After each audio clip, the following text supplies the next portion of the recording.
Sup gamers and welcome to Gamer Zone. Rainy Potato here, covering the latest update for Target's Dungeon 2. We have mods, which we'll cover in a different video, but I want to cover the new Man-at-Arms and Jester reworks. These are giant reworks, completely changing the characters. Also a nerf for one of the GOAT characters. So we're going to go through every path for both heroes. Strap in. It's a very complicated hero now. Wanderer is still Wanderer. Breacher Omegalol. This is the Mark Omegalol. Man-at-Arms is... Wanderer is still kind of basic. Crush is the same, I believe. Yeah, Crush is the same. Rampart's basically the same. A little less damage. Defender now has a cooldown, which is, yeah. Defender was something I didn't use that often, but is a really OP skill, especially with no cooldown. With a cooldown, it's going to be much tougher to, just move around your guard tokens at will. You got to be a little more strategic. Nerf number 1. Bolster's dish the same. Hold the line is the same. Bellow has been slightly nerfed. The speed, in my opinion, this is not good. Not a good change. I thought Bellow was fine, but I guess they did not agree. Retribution is also still the same. You get the 2-turn cooldown down to a 1-turn cooldown. Command now has a cooldown on the upgraded skill, which is a little annoying. You get 2 tokens instead, so it is a bit more efficient. So this is probably a buff in my opinion, actually. Just need to be, because sometimes the enemy can take away tokens, but all in all, it's pretty good. Not being able to remove blind, I guess, every turn is kind of bad, but it's still a little niche. Stand fast has been changed. Big change to stand fast. Now, like the old bulwark path, stand fast will taunt, and it also gives block as usual, but it is now a 3-turn cooldown. It's supposed to be in the patch notes. It reads it's supposed to be similar to withstand. So if you know, you know. So you can no longer just spam stand fast and retribution. This is a huge change to Barristan as a tank. You cannot get an every turn taunt up. This heavily increases the usability of Carcass, Hellion, and Leper as tanks, since they still have access to every turn tanking. Courageous Abandon has been changed to be realish. You now get extra damage if you have block, any sort of block at all. This includes block and block plus. It doesn't matter which kind. So you're just doing double damage. 12 to 16 is very respectable just for having 1 block token. You also ignore block plus. They also increased the range. You can now hit ranks 1 or 2. Still have to be in rank 1. But this is pretty respectable. Upgrade is 16 to 20 with a good crit. Also execution on upgrade. It is the not being able to gain block for a couple turns and getting the Vaughn is pretty spooky. But this is now usable. In fact, the fact that we rolled Breacher, we might actually run some Abandon. And strategic withdrawal is the same, I believe. Now let's check the paths. This is going to be spicy. Sergeant, role that specializes in a mix of defensive and offensive support orders. So, it's what Sergeant was supposed to be, a support role, which it never really panned out in the original design. It was just, you just gained a smattering of random trash. Let's check the Affected skills, Bellow. This is now usable from the back 3 ranks. This grants all allies ahead a speed boost for 3 turns. So this is rank 4 Man-at-Arms. Rank 4 Man-at-Arms rises from the ashes, becomes a real build. This is an AoE speed buff. This is insane. Not only, speed is speed, but this also triggers trinkets for 3 turns. On upgrade, of course, you remove tokens.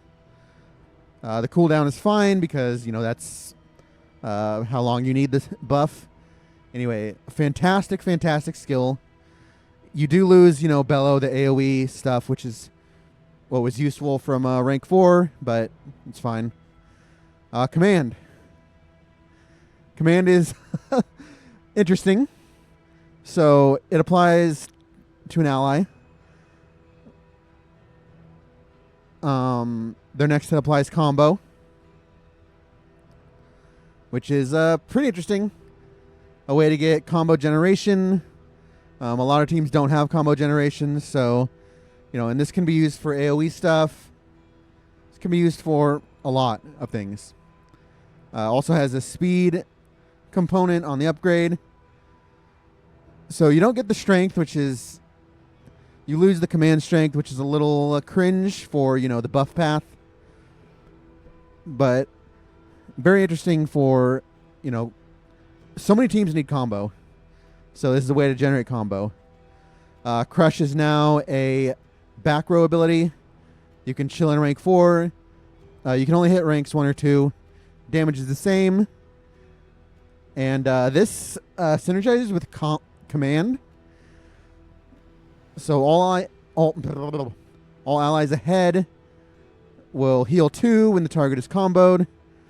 Just a lot you can do with this, in conjunction with command that gives combo, or gives the ability to apply combo. The heal 2 is probably too small to make Barristan your main healer as Sergeant, but it's just an alternative for healing.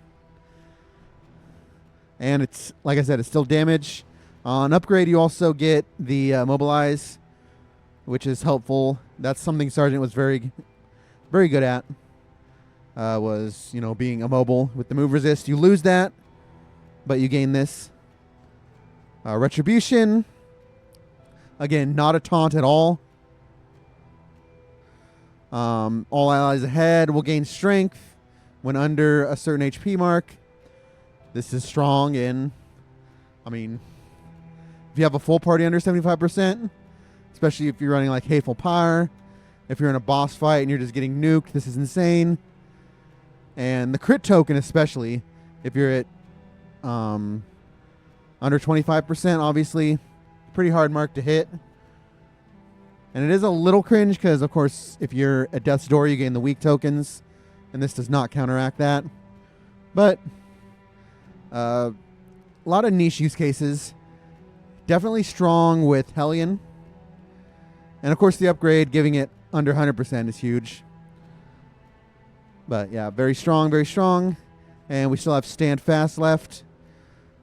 This gives a single target. It's a single target, right? Yeah. Single target, a dot boost, and move resist boost. Meh. It's like ounce prevention, but bad. I guess the move resist matters in some scenarios, but meh. The speed, the bellow is what I'm really interested in. This is insane. Other stuff is a bit niche. But we definitely, that will be a week 1 trial. Rank 4 Man-at-Arms. We'll see a bit more what happens. All right, Bulwark. Focus on tanking via control and support skills. Riposte inflicts daze is just insane. Like, there are so many things you can do with this. There's so many things that inflict daze. This is just another way to get stuns. Like, that's crazy. 4 skills to look at. Bellow is still AoE. It removes riposte and strength. Very, very niche. On upgrade, it also removes crit. No cooldown. So no speed debuff. This is actually useful for things that need AoE, such as the general, lots of things. Removing strength is very niche, especially AoE strength. Like I said, niche, very niche. Hold the line. It stuns if you have block. So this is a little bit of a change. You stun if you have any block. And of course, there's a lot of ways to gain block with Barristan. Hell, we have Breacher right now. We can just open stun with hold the line like a gamer. You also get stun piercing if you have 3 block. You need 2 block, by the way. That's what the 2 indicates. You need at least 2 blocks. So it is a little setup required to get that much block. Like you need, say, a defend. You need a stand fast, which is a change skill. So we'll look at that next. Same with Rampart's a little bit different. It's still a knockback, but there's no stun component. It will now immobilize you if you have block. Immobilizing the enemy is a bit niche.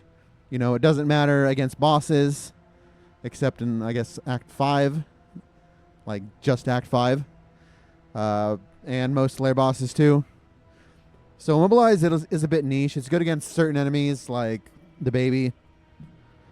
And it's good against a lot of, normie enemies, which no one cares about normie enemies. I also get debuff piercing and move piercing. It's a knockback 2 when upgraded. That's the biggest change here. Knockback 2 is just much bigger than knockback 1. But again, like I said, the hardest fights in the game don't care about positioning. Basically just, cultists care a lot. And a lot of normal enemies. Hard enemies don't. And then we got Stand Fast. Stand Fast, you do not... can be used from anywhere. But you do not get the... you don't get the taunt. Which is good because, obviously, you want to hold the line. And also, notice hold the line does not immobilize, so you can just spam this skill as long as you have a mobile party. Alright, so that is, and again, riposte is a thing. And then we have Vanguard. This is the complicated path. It'll take a lot for your puny brains to wrap your head around this. A role that sacrifices defenses for increasing power. So it's no longer just get more stats. Riposte gains +1 damage and -8 dot per use, stacking up to 5 times and lasting 1 battle. Courageous Abandon and Riposte effects are collectively referred to as Vanguard buffs and debuffs. Bellow, Courageous Abandon, Riposte, and Stand Fast. We'll look into this a bit later. Alright, Bellow. Bellow adds 2 stacks of the Vanguard buff. It adds 2 stacks of each Vanguard debuff. And it gives you stress. And this can be used every 2 turns. Courageous Abandon here. Alright, Courageous Abandon does 4 to 6 damage. Every time you use the skill, you gain 2 damage and you lose. This is max HP. You lose max HP for a battle. You can stack this effect to start getting, juicy Courageous Abandons. On upgrade, you get up to 5-time buff. You're going to lose HP, like I said. It's high risk, high reward. Retribution is the same. It's Riposte that gains the damage on the stack. And Stand Fast removes all the debuffs and it will be a heal. So this is, oh no, I'm literally dead. Let me just remove all my buffs and take a heal. This is also a stress heal. Courageous Abandon is also a little easier to use. It's ranks 1 and 2 versus ranks 1 and 2. You can do some damage here. The biggest problem is it doesn't like penetrate block like the others. It's complicated, but we're definitely gonna try. And of course, I'm gonna show y'all Jesty, little deadly Jesty, by the way. Let's take a look through Wanderer Jester. Razor's Wit is the same. Fade to Black is the same. Slice Off is the same. Battle Ballad is the same. Except, wait, that's the same upgrade on Battle Ballad, right? You either get the extra strength token or you get a crit token. Same with Inspiring Tune. Inspiring Tune is Gamer. Harvest is the same. Finale, they nerfed it a bit. This is a nerf, right? From what I understand.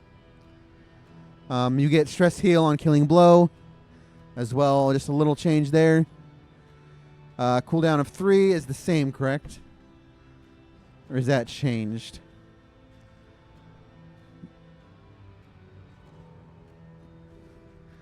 Solo is the same. Playout is the same. Back 2 is a change, right? On upgrade? Yeah. Encore now gains the Intermezzo. Bleed.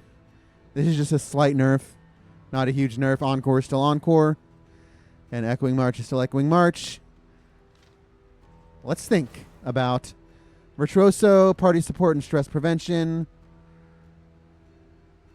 Encore receives bonuses. Encore is a completely different skill. It receives bonuses from all these skills. Let's look at Encore first.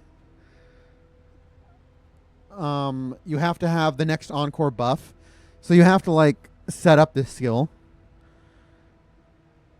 And then it's an AoE. You apply all these buffs. You move yourself back. And then you remove the next Encore buffs from yourself. You get 2 turns. So Battle Ballad.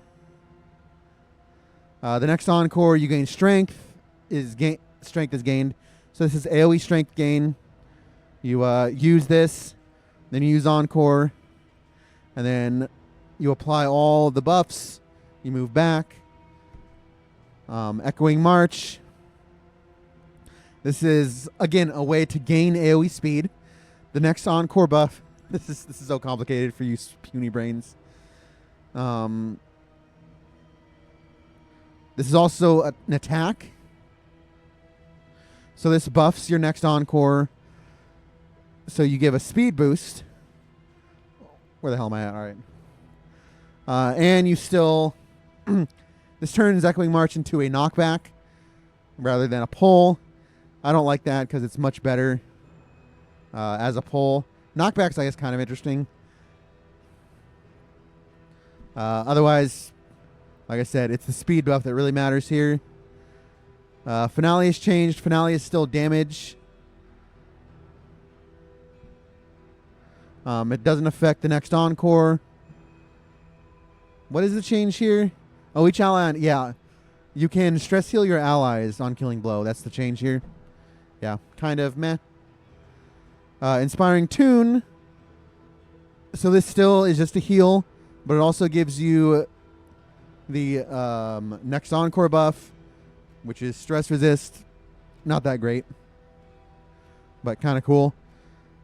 Stress Resist on the target if they're at 7+ stress. Very good for a lot of scenarios, especially like, say, Act 5 with the horror. Just situations like that. Very, very, very strong. Playout. The next Encore gains block and removes combo. Removing combo is kind of goated with the sauce. So, yeah. So just lots of ways you just buff your Encore, become jacked as hell, and then you get some free tokens. And solo is a thing. It's only a forward 2, so you need to be careful about positioning.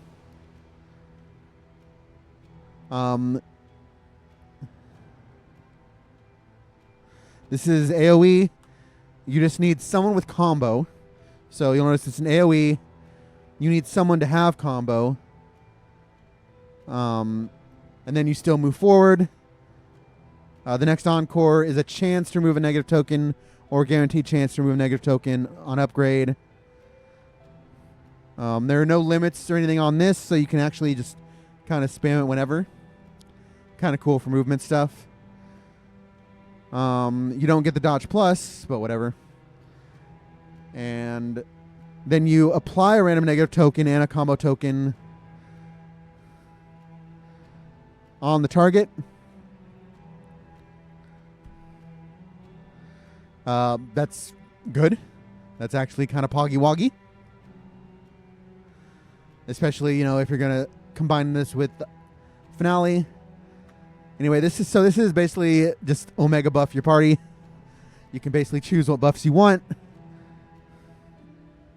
You have to, of course, reapply the Encore buffs.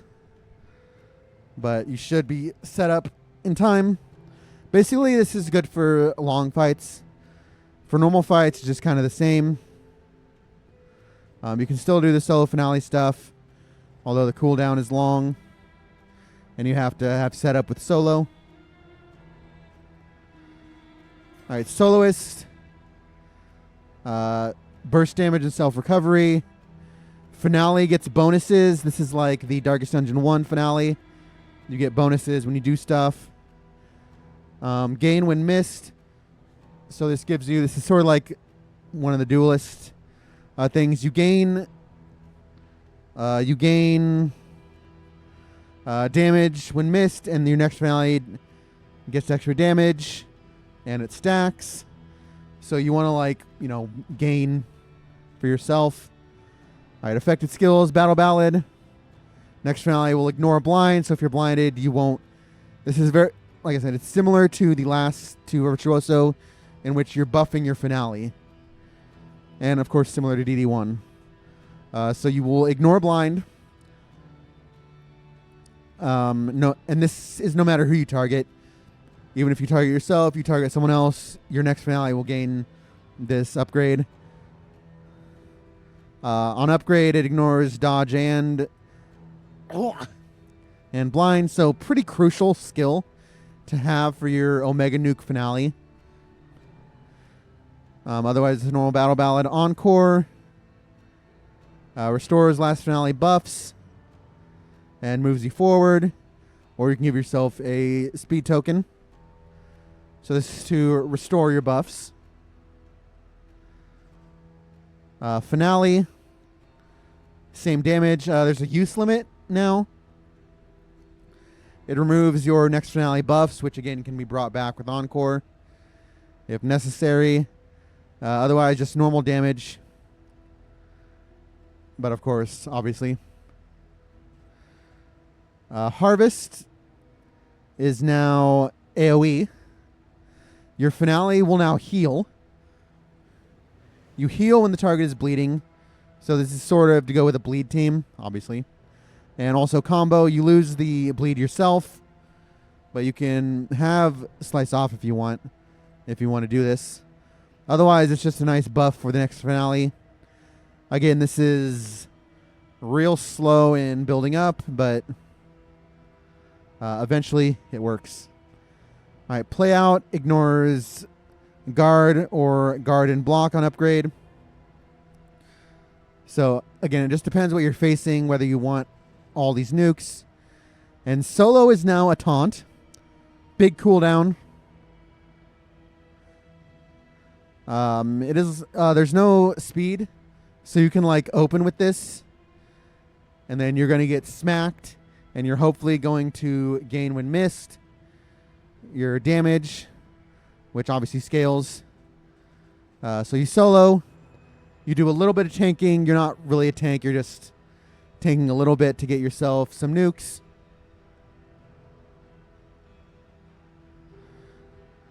And yeah, so this is basically Omega Nuke. You can build this up pretty big. You can build it up pretty big. You don't have any combo generation, so you need to figure out combo generation somewhere along the line. because obviously you want to nuke. You can do this with probably Runaway is the best for this, right? And Intermezzo, the potency of sound, dangerous highs, blah, blah, blah, that's a meme. It buffs all your sound skills. Battle Ballad, again, it gives the Intermezzo bleed. It changes this a little bit in that you can gain strength. You can gain crit unupgraded. And this is all extra tokens, by the way. You gain an extra token. You can also gain an extra action when upgraded. Pretty poggy woggy. Anyway, lots of tokens. Lots of token gaming. Echoing March is a pull again, as per usual. Yeah. Just normal Echoing March. Finale is still an Omega Nuke. Deals extra damage when the target is bleeding. So again, synergy. We're getting more synergy with bleed teams. Berserker meta. No, not Berserker meta. Omega lol.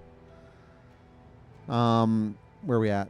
Echoing Inspiring Tune.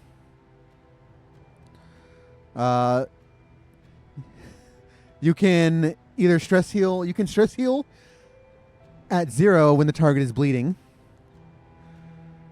So you do not need to be at 5 stress. Now this is still overall a nerf,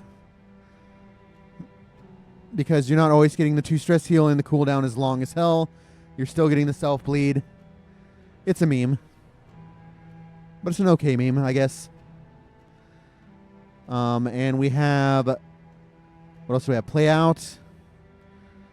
This is a little Monka Omega. So you get the bleed, of course. You get the back. You get the block, and then you get a chance of tokens. The upgrade for this is insane. You will either get block, Giga Block, dodge plus, speed, or very small chance of Omega healing. It's a really small chance, so it's kind of meh. This just bleeds your target. Pretty cool. It obviously stacks with Solo Finale. So, you know, you Encore Solo Finale, Omega. You get 100% damage if your solo bleed sticks. So it's actually a good argument between Soloist and Intermezzo on whether you're going to be a gamer. So both of these are solo Omega builds. This is a very, very fancy build. Yeah, so big changes. Insane changes. Omega changes. They're changes. Anyway, thank you all for watching. Again, we'll have videos up. We'll have mods up. We'll have crazy stuff going. So anyway, thank you for watching, and enjoy the update.